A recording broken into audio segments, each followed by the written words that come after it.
जीवित पुत्रिका व्रत या जितिया व्रत कथा, पूजा विधि एवं महत्व 2023। हमारे देश में भक्ति एवं उपासना का एक रूप उपवास है जो मनुष्य में संयम, त्याग, प्रेम एवं श्रद्धा की भावना को बढ़ाते हैं। उन्हीं में से एक है जीवित पुत्रिका व्रत।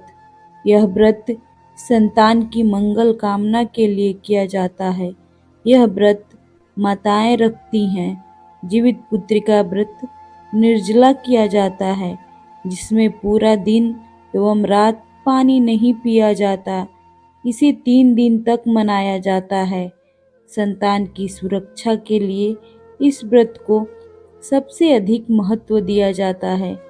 पौराणिक समय से इसकी प्रथा चली आ रही है। कब किया जाता है जीवित पुत्रिका व्रत? हिंदू पंचांग के अनुसार यह व्रत अश्विन माह कृष्ण पक्ष की सप्तमी से नवमी तक मनाया जाता है।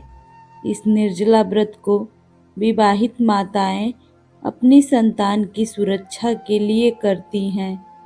खास तौर पर यह व्रत उत्तर प्रदेश, बिहार एवं नेपाल में मनाया जाता है। इस वर्ष 2023 में यह व्रत 6 अक्टूबर दिन शुक्रवार को मनाया जाएगा। अष्टमी तिथि की शुरुआत 6 अक्टूबर को सुबह 6:34 से, अष्टमी तिथि खत्म 7 अक्टूबर को सुबह 8:08 तक खत्म हो जाएगी।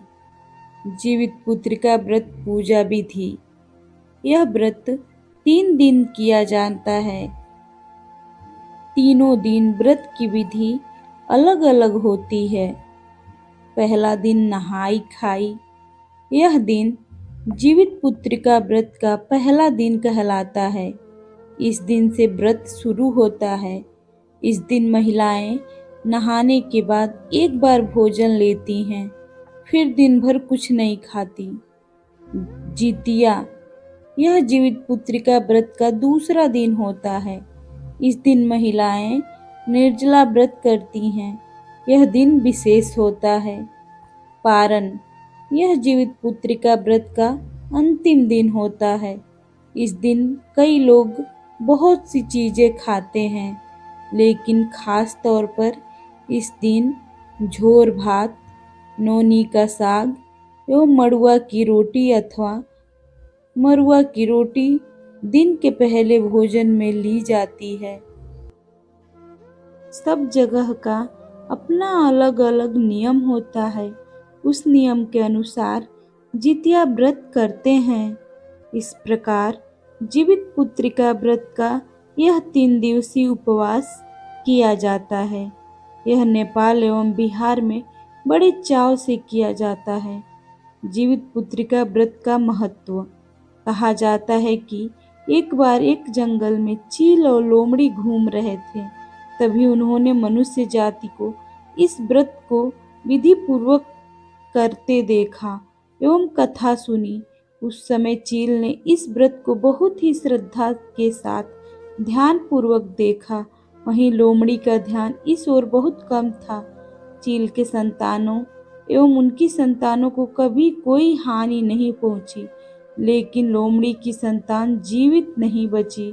इस प्रकार इस व्रत का महत्व बहुत अधिक बताया जाता है। यह धार्मिक मान्यताओं पर आधारित है।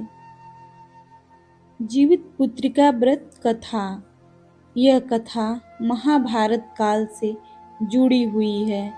महाभारत युद्ध के बाद अपने पिता की मृत्यु के बाद अश्वत्थामा बहुत ही नाराज था और उसके अंदर बदले की आग तीव्र थी, जिस कारण उसने पांडवों के शिविर में घुसकर सोते हुए 5 लोगों को पांडव समझकर मार डाला था। लेकिन वे सभी द्रौपदी की 5 संतानें थीं। उसके कारण इस अपराध के कारण उसे अर्जुन ने बंदी बना लिया और उसकी दिव्य मणि छीन ली, जिसके फलस्वरूप अश्वत्थामा ने उत्तरा की अजन्मी संतान को गर्भ में मारने के लिए ब्रह्मास्त्र का उपयोग किया, जिसे निष्फल करना नामुमकिन था। उत्तरा की संतान का जन्म लेना आवश्यक था, जिस कारण भगवान श्री कृष्ण ने अपने सभी पुण्यों का फल उत्तरा की अजन्मी संतान को देकर उसके गर्भ में ही पुनः जीवित किया। गर्भ में मरकर जीवित होने के कारण उसका नाम जीवित पुत्रिका पड़ा और आगे जाकर यही राजा परीक्षित बना। तब से ही इस व्रत को किया जाता है। इस प्रकार जीवित पुत्रिका व्रत का महत्व महाभारत काल से है। तो आपको ये जीवित पुत्रिका व्रत की कथा कैसी लगी, कमेंट में ज़रूर बताइएगा। और हाँ, लाइक, शेयर, सब्सक्राइब करना नहीं भूलिएगा। धन्यवाद।